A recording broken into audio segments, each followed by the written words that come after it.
రామ్ చరణ్ గారు one man show. రంగస్థలంలో ఎంత గట్టిగా అయితే కష్టపడ్డాడో దానికి డబుల్ ఇంపాక్ట్ ఇందులో చాలా వర్కౌట్ అయితే చేశాడు.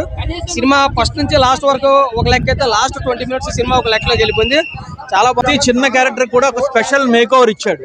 అంటే ఈవెన్ అందులో చిన్న చిన్న క్యారెక్టర్ వాళ్ళ మీస కట్టు, వాళ్ళ జుట్టు, వాళ్ళు ఎలా ఉంటుంది, వాళ్ళ బట్టల దగ్గర నుంచి చాలా కేర్ తీసుకున్నారు.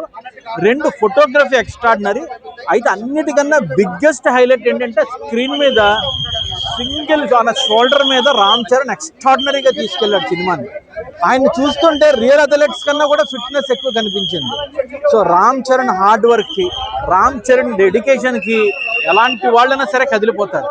Ram Charan true pan Indian star అని అనిపిస్తుంది. ఆయన బాడీ లాంగ్వేజ్, ఆయన యాక్షన్, రంగస్థలాన్ని మించి యాక్ట్ చేశాడు. రంగస్థలాన్ని మించిన పర్ఫార్మెన్స్ ఉంది. ఈ సినిమా అయితే చాలా రూటెడ్ కమర్షియల్ ఫిల్మ్ ఇది. అంటే మన పల్లెటూళ్ళు, కొండ ప్రాంతాల్లో వాళ్ళు చిన్న అంటే ఒక బస్ స్టేషన్, రైల్వే స్టేషన్ కాంచడానికి కూడా ఎంత పోరాటం చేయాలి, ఆ పోరాటంలో ఎన్ని ఎదురు దెబ్బలు తగులుతాయి, వైలెన్స్ నో లేకపోతే విధ్వంసాన్నో కాకుండా పాజిటివ్ గా ఆ ఎమోషన్స్ ఎలా కన్వర్ట్ చేసుకుని సొసైటీతో యుద్ధం చేసి విజయం సాధించాలని చెప్పే ఒక కొండ ప్రాంతపు యువకుడి ఇన్స్పిరేషనల్ స్టోరీయే పెద్ది.